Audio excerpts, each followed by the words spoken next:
Oke, untuk yang pertama, silakan Mbak untuk dimulai. Waktu dan Terima tempat kami kasih. silakan. Ya. Assalamualaikum warahmatullahi wabarakatuh. Selamat malam Indonesia, selamat pagi Amerika, Waalaikumsalam warahmatullahi wabarakatuh. ya, selamat sore dan selamat pagi, siang, sore, malam ya. Bagi seluruh audiens dari seluruh belahan dunia, salam sejahtera untuk kita semua. Sangat senang bisa berkumpul dan berbagi hari ini ya. Nah, satu pertanyaan besar, dari mana sih sebenarnya makanan di piring kita berasal? Pernahkah kita merenungkan itu? Membincang urban farming itu selalu menarik ya, terutama dalam situasi pandemi seperti sekarang ini, yang mendorong kesadaran masyarakat untuk bisa menanam sendiri. Nah, hari ini saya ingin sedikit berbagi mengenai bagaimana sih gaya hidup urban farming itu kemudian juga memberi peran pada keamanan makanan ya atau food security kita, dan juga sharing sedikit mengenai pengalaman saya berkebun amatir di Belanda. Berikutnya, Mas.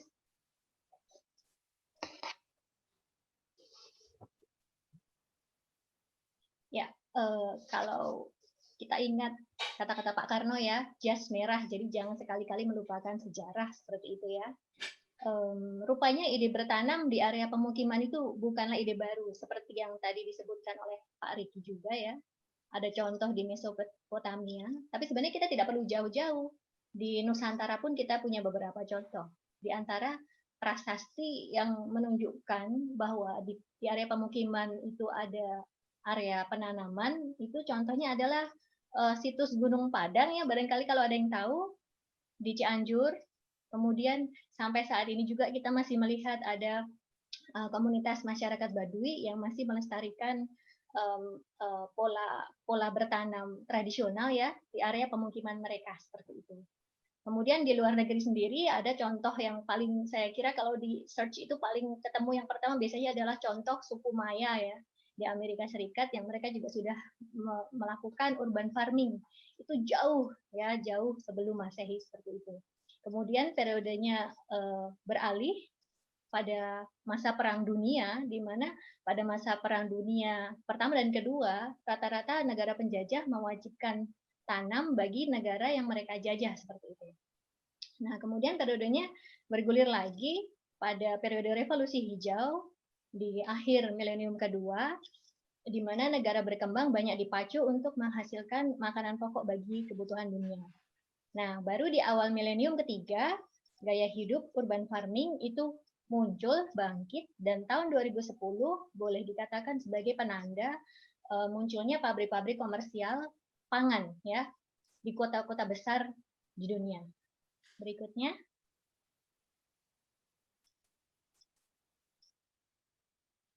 Nah, meskipun banyak pendapat dan perdebatan ya mengenai apa sih sebenarnya definisi urban farming.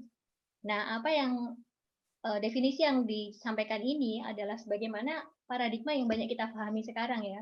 Rupanya ahli mendefinisikan urban farming itu sebagai produksi, pemrosesan, dan pendistribusian pangan dan produk lainnya melalui budidaya tanaman dan atau ternak di dalam dan di sekitar area perkotaan untuk pemenuhan kebutuhan lokal. Jadi ada beberapa kata kunci yang saya berikan tebal di sini ya.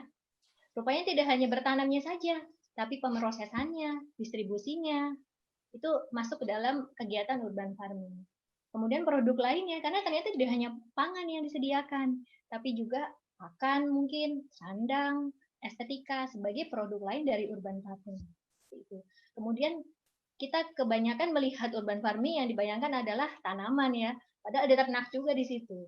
Dan tidak hanya di dalam area kota, melainkan juga di area sekitar atau pinggir kota ya.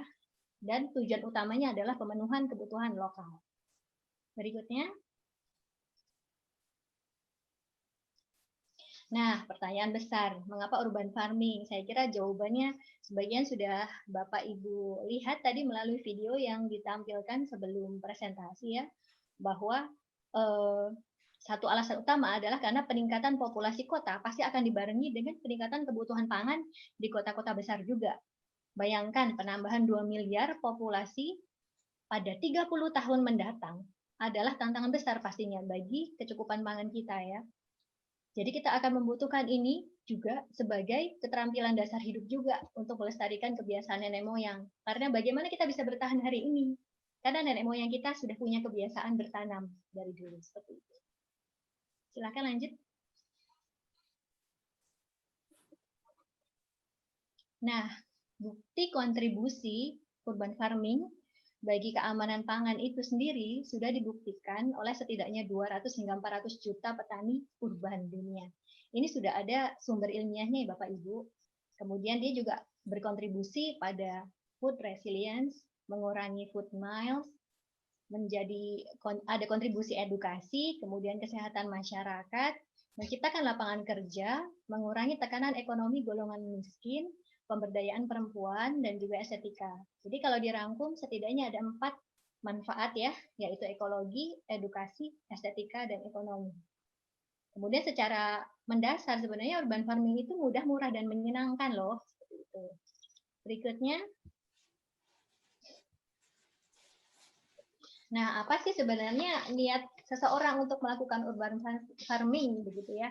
Jadi masing-masing dari kita tentunya sangat boleh memiliki tujuan yang berbeda-beda juga seperti itu.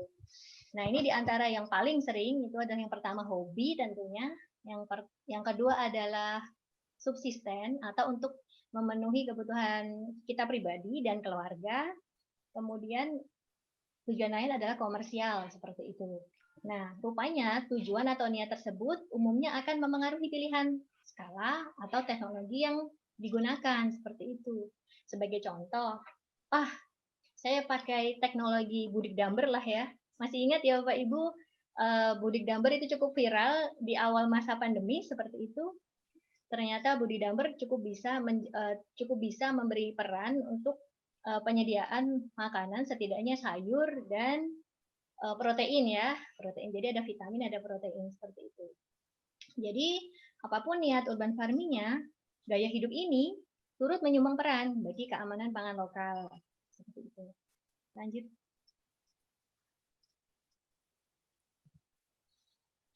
Nah, bentuk urban farming itu sangat beragam tentunya.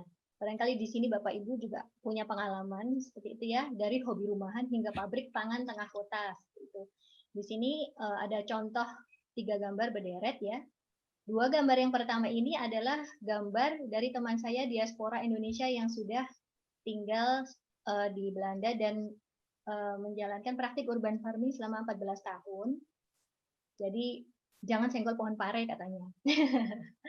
Jadi dia menggunakan sebisa mungkin ruangan di rumahnya sampai vertikal ya, sampai ditumpuk-tumpuk supaya bisa sebanyak mungkin menghasilkan makanan.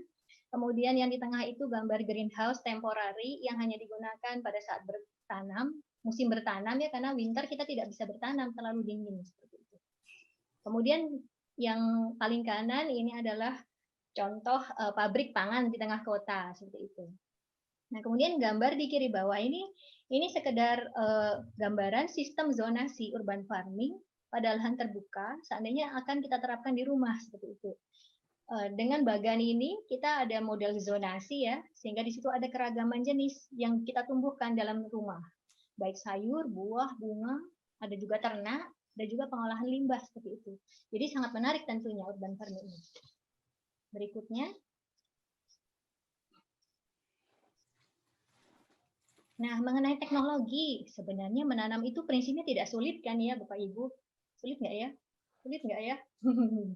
Jadi prinsipnya kita hanya menggunakan sumber daya yang ada seperti itu ya, dan mengolah sumber daya yang ada sebaik mungkin untuk menghasilkan makanan. Nah, sumber daya utamanya adalah air, matahari, dan kalau orang barat sih bahasanya dirt gitu ya, kotoran, atau ini dimaksud adalah pupuk, nutrien, apapun ya, yang tersedia di alam kita dengan luas seperti itu ya.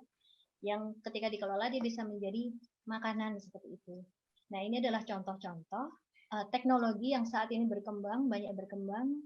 Barangkali Bapak Ibu menjadi praktisi dari teknologi ini juga seperti itu. Salah satu contoh yang akan saya berikan contoh yang paling produktif ya. Ini ada gambar yang indoor farming. Sudah pernah melihat seperti ini? Jadi di situ ada ruangan yang seluruhnya berwarna ungu ya. Zat ini berwarna ungu karena di situ matahari sepenuhnya digantikan dengan spektrum cahaya dari lampu LED ya, untuk bisa menumbuhkan tanaman seperti itu. Sehingga tanamannya pun tidak kelihatan hijau karena warnanya ungu ya, kelihatannya begitu. Tapi kalau keluar ya hijau sih sebenarnya. Jadi kalau tadi Bapak Ibu menyimak video di awal disebutkan bahwa di di satu pabrik pangan yang menggunakan aeroponik indoor ya, Aerofarm US, dia menghasilkan 140 kg per meter persegi pangan, sayuran ya, secara spesifik. Rupanya kita pun sudah punya teknologi juga. Jadi dengan yang indoor ini, dengan yang LED ya, menggunakan LED, dengan hidroponik, dikombinasi dengan LED, itu rupanya kita bisa menghasilkan mencapai 180 kg per meter persegi pangan seperti itu. Jadi resepnya adalah resep spektrum warna dan resep nutrisi. Nah, rupanya semakin teknologinya semakin tinggi, semakin rumit juga ya, tapi hasilnya juga semakin besar seperti itu. Selanjutnya. Nah, kurang lebih seperti itu tadi gambaran urban farming secara umum ya. Nah, ini saya ingin sedikit berbagi mengenai seperti apa sih berkebun di Belanda. Jadi, kita seharusnya patut bersyukur ya, karena di negeri kita yang gemah ripah Laut Jinawi ini sebenarnya anugerah air matahari dan nutrisi itu tersedia sangat melimpah seperti itu. Termasuk kita juga punya keanekaragaman hayati yang luar biasa besar seperti itu ya. Dan kalau kita bandingkan dengan Belanda, mohon maaf sebenarnya sih nggak apple to apple ya, nggak sepadan seperti itu. Karena secara luas wilayah sudah jauh berbeda. Negara Belanda itu hanya sebesar Provinsi Jawa Timur, luas wilayahnya seperti itu. Jadi tidak terlalu sepadan, namun tetap ada yang bisa kita pelajari dari negara ini ya. Jadi kalau kita bandingkan di sini, kalau di Indonesia ada dataran tinggi dan dataran rendah, kalau di Belanda hanya ada dataran rendah dan dataran bawah permukaan laut. Karena kenyataannya sedikit ya dataran aslinya.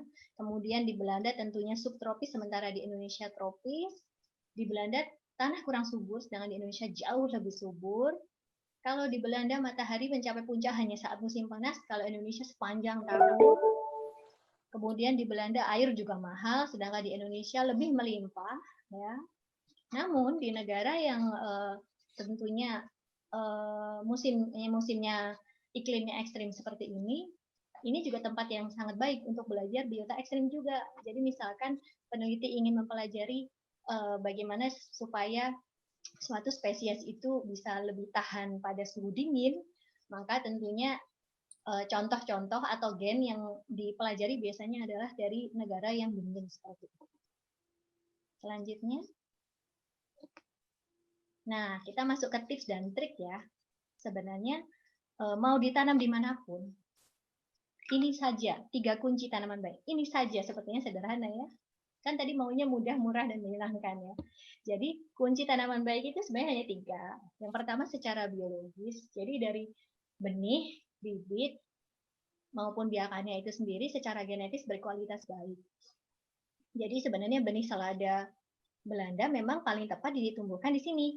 Benih selada Indonesia ya ditumbuhkan di Indonesia. Nah, kemudian jadi kita harus mengatur bagaimana caranya supaya mereka bisa beradaptasi di negara lain seandainya dipindahkan atau lintas zona seperti itu ya. Nah, kemudian ekologis, kondisi lingkungan yang saya maksud, jadi temperatur dan kelembaban udara, nutrisi, pH tentunya. Jadi kondisi lingkungan yang optimal bagi tanaman itu untuk tumbuh. Kemudian yang terakhir adalah pemeliharaan. Jadi sebenarnya walaupun mudah, murah, dan menyenangkan, mudahnya itu tetap bukan berarti otomatis ya. Karena bahkan yang teknologi tinggi pun tetap perlu perawatan, pemeliharaan seperti itu. Mau manual atau teknologi, dan tentunya ada kendali hama dan penyakit. Yang pasti kita harus lebih rajin mencari informasi untuk jenis-jenis yang akan kita tanam nantinya. Seperti itu. Selanjutnya. Nah, ini satu sharing saya juga, karena saya di sini ngekos begitu ya. saya tinggal sementara seperti itu. Dan kadang selera Indonesia itu tidak bisa bohong seperti itu ya. Jadi saya tetap suka makan kemangi, di mana di sini kemangi tidak bisa tumbuh di luar ruangan karena terlalu dingin seperti itu ya. Bahkan pada saat musim panas dia agak sulit ditumbuhkan di luar ruangan. Dia masih semaian saja sudah mati ya kalau ditaruh di luar itu. Bahkan hanya pada saat summer begitu. Jadi yay kemangi. Ya, kemangi itu kalau di sini dijual di supermarket satu pot kecil, boleh dibilang kalau dipangkas itu jadi seperti satu ikat ya kalau di tanah air seperti itu. Itu harganya mendekati 3 euro atau sekitar hampir 70.000 barangkali seperti itu. Mahal ya? Satu ikat 70.000, bayangkan. Jadi saya ingin menanam sendiri dong karena terlalu mahal begitu ya. Nah, maka saya bawa benih dari tanah air kemari. Kemudian caranya tentunya karena tadi ya kita harus pelajari dulu tipikal jenis yang ingin kita tanam itu seperti apa, syarat pertumbuhannya seperti apa, suhu yang diharapkan seperti apa. Kalau memang benar-benar tidak bisa di luar, maka ya memang harus ditanam di dalam. Maka saya juga di sini karena saya juga tidak punya halaman, saya tanam hanya di pinggir jendela. Tapi alhamdulillah saya bisa memanen sawi seperti pakcoy, caisim, selada, bayam, kangkung, kemangi banyak sekali. Ada kailan juga seperti itu dan beberapa jenis yang lain seperti itu. Cabai kebetulan belum berbunga ya karena lama tumbuhnya di sini. Seperti itu. Jadi prinsipnya kalau benih tropis ditumbuhkan di subtropis itu tidak bisa kalau di outdoor apalagi saat winter seperti itu. Sedangkan kalau subtropis ditumbuhkan di tropis, maka sebenarnya tinggal mengatur. Kalau misalkan dia adalah jenis yang biasa ditanam di daerah dingin, maka dia hanya bisa ditanam di dataran tinggi. Atau kalau di dataran rendah, maka dia perlu greenhouse atau fasilitas tertentu yang bisa mendukung lingkungannya supaya memenuhi persyaratan seperti itu. Nah, satu hal yang saya perlu ingatkan, bila Bapak Ibu barangkali juga diaspora Indonesia yang berada di luar seperti itu ya, berhati-hatilah dalam membawa benih lintas zona. Bukan hanya benih ya, bibit dan tanaman atau bahkan produk-produk seperti buah ya, karena sebaiknya seperti itu tetap melalui perizinan dari karantina ya di bandara seperti itu. Berikutnya, nah ini adalah contoh-contoh dokumentasi berkebun saya dan salah satu teman saya yang tadi ya diaspora yang sudah 14 tahun berkebun di Belanda seperti itu. Ini adalah hasil bumi Belanda gitu ya. Tapi yang mengerjakan adalah orang Indonesia. Jadi alangkah senangnya gitu ya bisa panen dari kebun sendiri, kemudian langsung dipetik dan langsung dinikmati sendiri. Jadi makanan itu terasa sangat dekat dengan kita seperti itu ya. Berikutnya, ya saya kira ini adalah slide saya yang terakhir. Saya mengingatkan satu hal, ini adalah ungkapan Pak Karno ya, bahwa petani adalah singkatan dari Penyangga Tatanan Negara Indonesia. Jadi meskipun itu adalah sekedar retorika untuk menyemangati para petani pada zaman itu gitu ya, ini masih sangat relevan dengan zaman ini seperti itu. Ya, kita abaikan saja gambar Pak Tani dengan cangkul ya, dan jangan merasa gengsi untuk bertani walaupun di kota seperti itu. Karena bagaimanapun ini bukan sesuatu yang memalukan. Justru sekarang karena bertanam adalah salah satu skill untuk bertahan hidup, saya kira bertahan itu justru keren, ya nggak sih? Gitu. Terima kasih. Barangkali itu saja sharing saya dari saya hari ini. Assalamualaikum warahmatullahi wabarakatuh. Waalaikumsalam warahmatullahi wabarakatuh. Terima kasih Mbak Manda. Nah ini data-data beliau juga tadi dan sudah menyampaikan. Ya dian.armanda@citygrower.com. Ya, ini nomor kontak saya, barangkali ada yang ingin bersahabat. Ya follow Instagramnya. Jangan lupa follow City Grower. Oh, City Grower-nya nggak ada ya tadi. Oke. Lanjut, Mas. Nah ya, saya sedikit mau menginformasikan dari pendaftaran dan malam ini yang sudah hadir ada dari berbagai negara. Yang pertama Belanda, Turki, Jerman, Amerika Serikat sendiri, dan juga dari teman-teman KBRI Aljazair, Ceko, ada juga dari Singapura, dan di Indonesia sendiri dari Sabang sampai Merauke ini cukup lengkap, dari Aceh, Papua, Brebes, Masya Yogyakarta, Allah. Bandung, Bandar Lampung, dan lain-lain. Jadi alhamdulillah juga malam ini kita semua bisa berkumpul di sini bersama-sama sharing mengenai urban farming.